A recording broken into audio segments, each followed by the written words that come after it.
एक बार पुनः आप सभी बच्चों का स्वागत है हमारे इस YouTube चैनल पर।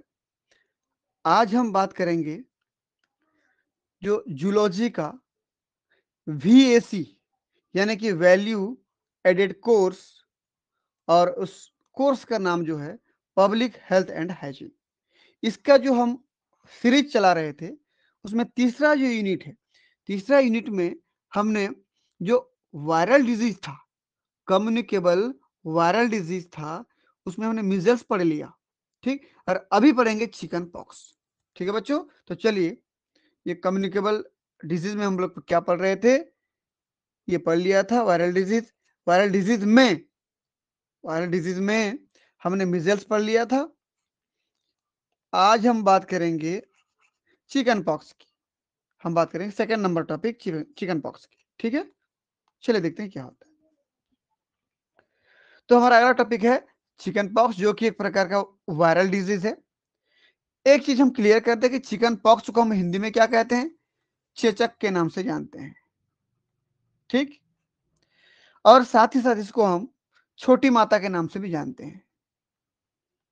क्या बोलते हैं इसको, छोटी माता के नाम से भी जानते हैं। ठीक है, याद रखना एक चीज और होता है, स्मॉल पॉक्स। यहां पर स्मॉल पॉक्स अलग है, वर्सेस कर दे रहा हूं मैं। स्मॉल पॉक्स, स्मॉल पॉक्स को भी चेचक कहते हैं हम लोग, लेकिन उसको बड़ी माता कहते हैं। याद रखना, भले ही यहां पर स्मॉल जरूर लिखा है, ठीक, लेकिन वो बड़ी है। ठीक, तो हम जो बात कर रहे हैं आज, किसकी बात कर रहे हैं, चिकन पॉक्स यानी कि चेचक यानी कि छोटी माता की बात कर रहे हैं। ठीक है बच्चों, तो चलिए शुरू करते हैं क्या होता है। ये एक बहुत खतरनाक प्रकार का संक्रमण फैलाने वाला वायरस होता है। ठीक, chicken pox is highly highly contagious viral infection caused by, ये नाम याद रखना आप, वेरिसेला जोस्टर। इस वायरस का नाम क्या है, varicella zoster virus, which spread through direct contact या रेस्पिरेटरी ड्रॉपलेट्स।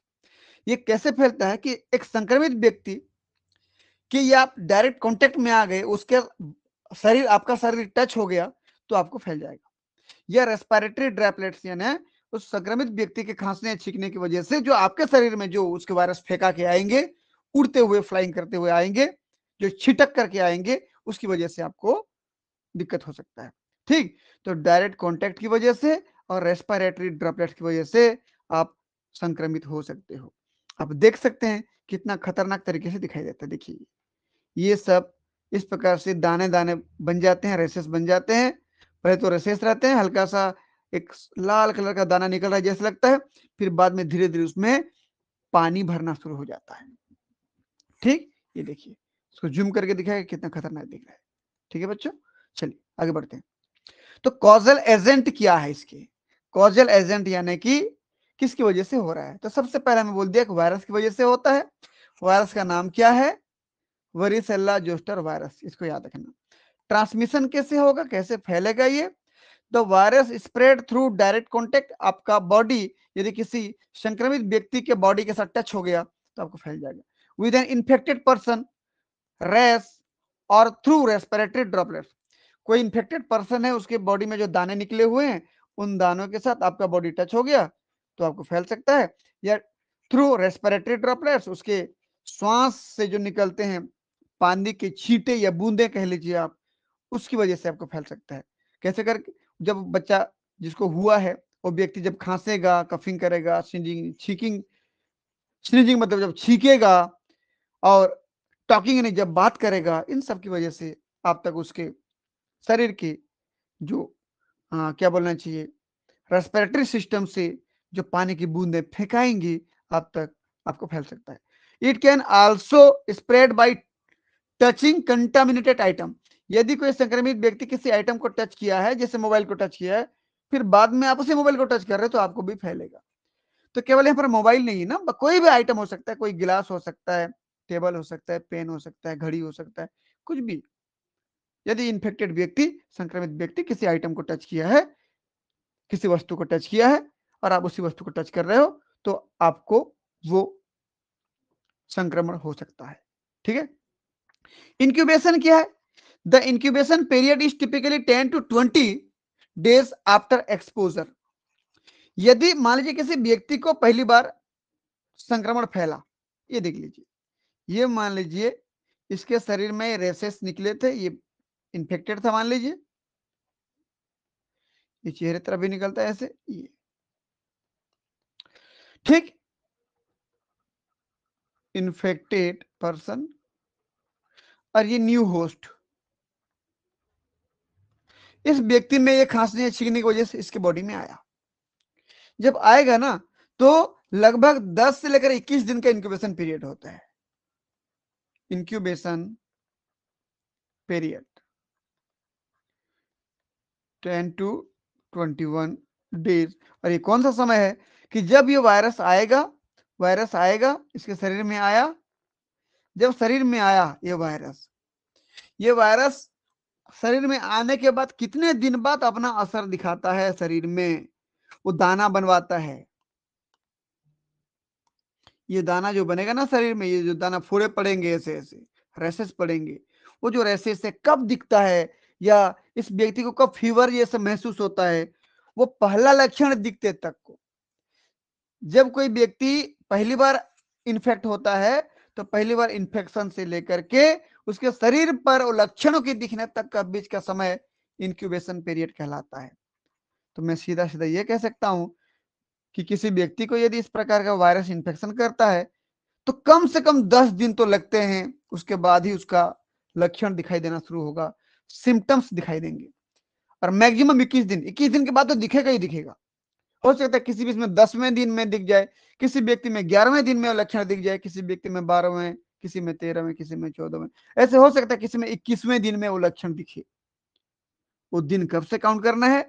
जब से इन्फेक्शन हुआ है तब से लेकर लक्षण के दिखने तक, यह है इंक्यूबेशन पीरियड। ठीक है बच्चों, तो वेरिसेला जोस्टर वायरस का इन्फेक्शन पीरियड क्या है? 10 से लेकर के 21 दिन का है। ये देखिए एक्सटर्नल स्ट्रक्चर दिख रहा होगा, ये वायरस का एक्सटर्नल स्ट्रक्चर और ये वाला इंटरनल स्ट्रक्चर। ठीक है, सबसे ऊपर में ग्लाइकोप्रोटीन स्पाइक्स पाए जाते हैं, लंबे लंबे प्रोटीन होते हैं। फिर लिपिड की एनवेलप होती है, चारों तरफ घेर के रखा है लिपिड। फिर टेगुमेंट होता है उसका, फिर न्यूक्लियो कैप्सिड होता है, ये देखिए कैप्सिड दिख रहा है आपको, प्रोटीन का बना हुआ। फिर डबल स्टैंडर्ड डीएनए जीनोम होता है, ये डबल स्टैंडर्ड डीएनए। तो ये वायरस कैसा होता है बोलने पर, डबल स्टैंडर्ड डीएनए, इसका जेनेटिक मटेरियल में क्या पाई जाती है? डबल स्टैंडर्ड डीएनए पाई जाती है, 2 स्ट्रैंड की बनी हुई डीएनए जिसके बीच में हाइड्रोजन बॉन्ड पाई जाती है, ऐसे ये हाइड्रोजन बॉन्ड होता है इसमें। ठीक है, ये वायरस है। आगे देखते हैं सिम्टम्स। जब किसी व्यक्ति को इन्फेक्शन हो गया और आफ्टर इन्फेक्शन, ठीक है, 10 to 21 डेज, 10 से 21वें दिन में कभी ना कभी ये लक्षण दिख जाएंगे। तो शरीर पर जो रैसेस बनेंगे, ये लाल लाल धब्बे जो बनेंगे, ये रैसेस कहलाते हैं। ये देखिए, जूम कर रहा हूं मैं, देखिएगा, ये रैसेस देखिए, ये लाल धब्बा दिख रहा है, नहीं ये रैसेस हो गया। ठीक, तो a red itchy rash that appears on the face, chest and back. एक लाल लाल छोटे छोटे क्या बोले, उभार निकलेंगी एकदम छोटे छोटे, और वो ऐसे लगेगा कि उसको खुजला दें, खुजलाहट महसूस होगा। और ये कहां कहां दिखता है? चेहरे पर आ जाता है, छाती में आ जाता है, पीठ पर आ जाता है, फिर धीरे धीरे पूरे बॉडी में, होल बॉडी में, and then spread to the whole body, पूरे बॉडी में फैल जाता है। यही रेस जब धीरे धीरे पुराना होते जाता है, फूलते जाता है, तो देखिए ये बन जाता है ब्लिस्टर। अब क्या कहलाता है? ये ब्लिस्टर्स। ब्लिस्टर मतलब क्या होता है कि जब रैसेस बड़े हो जाते हैं, अंदर पानी भर जाती है, वो ब्लिस्टर्स कहलाता है। ध्यान से देखिए आगे, blister the race turns into fluid field blister, कि रेस यानी कि वो छोटा सा उभार जिसमें पानी भर चुका है वो ब्लिस्टर कहलाता है। दैट इवेंचुअली क्रस्ट ओवर, और कुछ समय बाद वो फट जाता है। ठीक, कुछ समय बाद वो फट जाता है। अगर ये फटा हुआ ब्लिस्टर किसी दूसरे व्यक्ति के शरीर में आता है, संपर्क में आता है, तो दूसरा व्यक्ति भी इन्फेक्टेड हो जाता है। ठीक, अगला देखिए, fever. A fever often appearing before the rash is a common symptom. अभी इसको इन्फेक्शन हुआ है, मान लीजिए अभी इसको इन्फेक्शन हुआ है, तो सीधा इसके बॉडी में रैश नहीं दिखेंगे, उसके पहले ये क्या महसूस करेगा, फीवर। फीवर के बाद रैश बनेंगे, रैश के बाद फिर ब्लिस्टर बनेगा। अब ब्लिस्टर में क्या भरा होता है बोला हूं मैं, वाटर भर जाते हैं, पानी भर जाते हैं, ये ब्लिस्टर। ठीक, तो सबसे पहले फीवर, फिर रैशेस होंगे, फिर ब्लिस्टर बनेगा। तो ये बहुत कॉमन सिम्टम है कि जैसे ही varicella zoster varicella zoster virus का इन्फेक्शन होता है तो सबसे पहले फीवर आता है, फिर धीरे धीरे शरीर पर धब्बे बनना शुरू हो जाते हैं, फिर धीरे धीरे धब्बा तो नहीं कह सकते, रैसेस बनना शुरू हो जाते हैं, फिर इस रैसेस के अंदर पानी भरना स्टार्ट हो जाता है, जिसको ब्लिस्टर कहते हैं। अदर सिम्टम में इस व्यक्ति को बहुत ही थकान महसूस होता है, हेडेक होता है, सिर दर्द देता है, भूख नहीं लगता, loss of appetite and muscle pain can also occur. पूरे शरीर के मसल्स मांसपेशियां उसको दर्द दे रहा है, ऐसा महसूस करता है व्यक्ति। ठीक है, एक तरीके से कहूं तो पूरी तरीके से वो लस्ट हो जाता है, पूरी तरीके से वो कमजोर पड़ जाता है। प्रिवेंशन, कैसे रोकें इसको? सबसे पहला vaccination. The most effective way to prevent chicken pox is to get the chicken pox vaccine. सबसे पहले यदि बच्चों को अब चिकन पॉक्स वैक्सीन लगा दिए रहेंगे ना, उन बच्चों को कभी इन्फेक्शन नहीं होगा आगे। तो उस वैक्सीन का नाम क्या, थोड़ा देख लेते हैं। पहला डोज वेरिसेला वैक्सीन लाइव, ये भी लाइव रहता है। ठीक, स्टोर फ्रोजन बोल रहा है, ठंड में रखते हैं उसको, टेम्परेचर में सेट करके रखते हैं। तो ये भी सेम टू सेम मिजल्स के वैक्सीन जैसा, MMR, missile mump and rubella जो था। फर्स्ट डोज 12 से 15 मंथ के एज पर, जब बच्चा पैदा होता है, 1 साल होता है, 1 साल से 15 महीने के बीच में उसको पहला डोज देना होता है। फिर जब उसको 4 से 6 साल का हो जाता है, उसी बीच में दूसरा डोज देना होता है। ठीक है, तो ये डॉक्टर के निगरानी में ये सब होगा, इसलिए आप डॉक्टर से संपर्क करते रहें। तो वैक्सीनेशन बहुत बढ़िया प्रिवेंशन है कि जिस बच्चे को वैक्सीनेशन हो जाती है, उस बच्चे को कभी फिर ये जो वेरिसेला जोस्टर वायरस है कभी अटैक नहीं करता है, यानी कि उसको चिकन पॉक्स नहीं होता है फिर। ठीक, अगला देखिए, अवॉइड कॉन्टेक्ट। किसी व्यक्ति को ऑलरेडी पहले से हो गया है चिकन पॉक्स, उसके संपर्क में ना जाएं, अवॉइड करें, दूर से बात करें। ठीक है, stay away from people who have active chicken pox symptom. जिसके पास अभी चिकन पॉक्स सिम्टम दिख रहे हैं या उसके बॉडी में चिकन पॉक्स का वायरस का लाइफ साइकिल चल रहा है, तो उसके करीब बिल्कुल ना जाएं, दूर से ही सब काम अपना करें। अगला, हाइजीन, साफ स्वच्छता का ध्यान रखें, हर चीज को साफ रखें, आपके पहनावा ओढ़ावा के कपड़ों को, पानी पीने वाले बोतल को, मास्क को, जो भी आप डेली यूज में यूज करते हैं, उन सभी चीजों को आप अच्छे से साफ सुथरा रखें, हाइजीन रखें, बहुत बढ़िया रहेगा। तो practice good hygiene such as frequent hand washing, लगातार हाथ धोते रहें, to help prevent and spread of the virus. तो ये वायरस को फैलने से रोकता है, केवल वायरस जोस्टर वायरस को ही नहीं रोकता, बाकी सभी वायरस को इस प्रकार से हम करके रोक सकते हैं। अगला, stay home. Individual with chicken pox should stay home and avoid close contact with other. जिसको हो गया है चिकन पॉक्स वो ना फैले और किसी को, तो इसलिए आपको अपने आप को क्या कर लो, एक कमरे में अलग से क्वारंटाइन कर दो।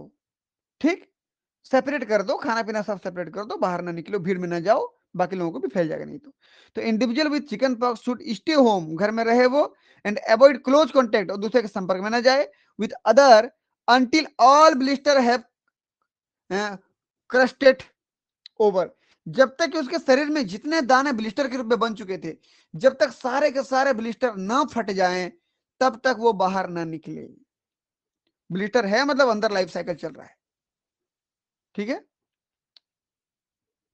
ब्लिस्टर है क्रस्टेड ओवर, जब तक ना क्रस्ट हो जाए ना फट जाए, तब तक उन पेशेंट को बाहर नहीं निकलना चाहिए।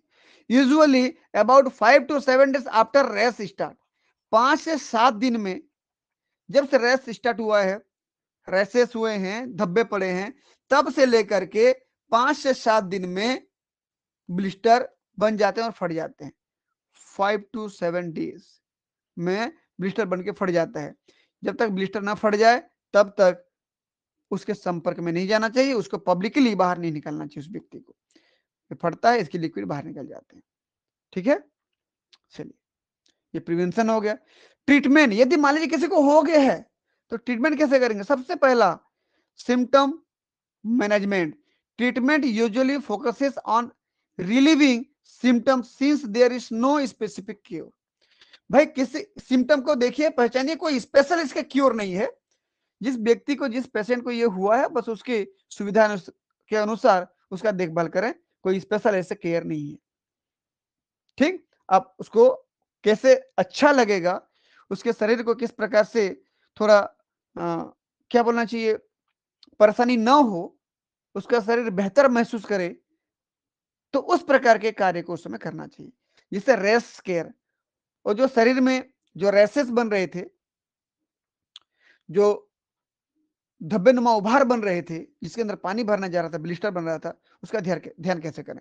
तो जहां जहां रेस पड़ रहे हैं ना, दाना पड़ रहा है, उन दानों के ऊपर में कोई ठंडा वाला अप्लाई, कूल या मॉइस्ट क्लॉथ, पानी में भिगो करके किसी कपड़े को हल्का सा निचोड़ करके उसको रेस के ऊपर में रखिए, दाने के ऊपर में रखिए, वो पेशेंट बहुत ही बेहतर महसूस करेगा। और एंटी हिस्टामिन लोशन, किसी मेडिकल स्टोर से, किसी डॉक्टर की प्रिस्क्रिप्शन लेकर के आप एंटी हिस्टामिन लोशन या मरहम लगा सकते हैं। ठीक, ताकि वो जो रेसेस हैं उससे आपको ज्यादा तकलीफ ना हो, टू द रेसेस। अगला, encourage the person not to scratch and trim fingernail to prevent scratching. उस व्यक्ति को हमेशा ये चीज बताते रहना चाहिए कि भैया तुमको जहां पर रेसेस हुए हैं, ब्लिस्टर बने हैं, उभार बना है, पानी भरे हैं, उसको नहीं खुजलाना है। Do not scratch skin, skin को मत खुजलाओ, क्योंकि स्किन के ऊपर के लेयर छिला जाएगा और उसके वायरस फिर आपके नाखून में आ जाएंगे, फिर और जगह फैल जाएंगे। ठीक है, तो उसको खुजलाने से रोकना चाहिए। और उस व्यक्ति के नाखून को इतना पतला काट दीजिए, इतना अंदर तक काट दीजिए कि वो खुजलाए तो नाखून से न खुजलाए, हल्का सा हाथ को बस सहला दे। ठीक है, क्योंकि जब रेसेस बनते हैं, ब्लिस्टर बनता है, वहां पर खुजलाहट होता है, व्यक्ति खुजला देगा अगर नाखून नहीं काटेंगे तो। ठीक है, चलिए अगला, hydration. Drink plenty of fluid to prevent dehydration, especially if there is a fever. यदि इस प्रकार का पेशेंट जिसको फीवर भी आ रहा है, शरीर पर पूरा ब्लिस्टर बना हुआ है, फोड़े बन गए हैं, पानी भरे हुए हैं, ऐसे व्यक्ति को लगातार पानी पीने के लिए देते रहना चाहिए, क्योंकि शरीर में जितना भी दाने बने हुए हैं, सभी दाने फटेंगे तो वाटर लॉस होगा शरीर का। तो पानी की कमी को कैसे पूरा करोगे? पी पी करके। ठीक है, चलिए अगला, पेन रिलीफ। यदि शरीर में जो घाव बन रहे हैं, ब्लिस्टर फट रहे हैं, फोड़े फट रहे हैं, पानी निकल रहा है, घाव बन रहा है, उससे जो दर्द हो रहा है, दर्द को कम करने के लिए क्या लेना चाहिए? Use over the counter pain reliever like acetaminophen. Acetaminophen नाम का टेबलेट आपको मेडिकल में मिल जाएगा, लेकिन डॉक्टर को पूछ करके कोई भी मेडिसिन बिना डॉक्टर के सलाह में मत लीजिए। एसिटामिनोफेन को डॉक्टर की सलाह लेकर के इसको टेबलेट को खाइए, तो थोड़ा सा आपको दर्द से राहत मिलेगा, जो शरीर में पेन हो रहा था उससे। अवॉइड एस्प्रिन, एस्प्रिन को नहीं खाना चाहिए, डॉक्टर लोग भी मना करते हैं, स्पेशली फॉर चिल्ड्रन। बच्चों को तो बिल्कुल नहीं देना चाहिए एस्प्रिन को, क्योंकि इसके साइड इफेक्ट ज्यादा होते हैं। ठीक है, अगला हमारे पास क्या है? Antiviral medication. डॉक्टर की सलाह लेकर के कुछ मेडिसिन आप डॉक्टर की सलाह पे लीजिए, वायरस को थोड़ा कंट्रोल करने के लिए। In some cases specially for severe infection, बहुत ज्यादा तकलीफ में है कोई व्यक्ति, कोई पेशेंट इतना तकलीफ में कि सहन नहीं कर पा रहा है, तो डॉक्टर में prescribe antiviral drug like a cyclovir या वेलासाइक्लोवीर। इस ड्रग्स को दीजिए, उस व्यक्ति को तो थोड़ा सा तो राहत जरूर मिलेगा, लेकिन ये तभी देना है जब कोई पेशेंट बहुत ही तकलीफ में है, आपको उसकी तकलीफ देखा नहीं जा रहा है, तो बिल्कुल डॉक्टर को दिखाइए और डॉक्टर के सलाह के अनुसार दवाई को लीजिए। अपने मन का डॉक्टर नहीं बनना है आपको। मैं बार बार बच्चों से सभी से रिक्वेस्ट करता हूं, अपने मन का बिल्कुल नहीं करना है भाई। जो डॉक्टर उस पे अपना पूरा रिसर्च किए हैं, जो अपने पूरे जीवन उस पे डाल दिए हैं कि उसी पे ही काम करेंगे, वो उसी पे ही काम किए हैं, वो उन्हीं को दिखाइए, बेहतर रहेगा। Medical attention, seek medical advice if symptom are severe.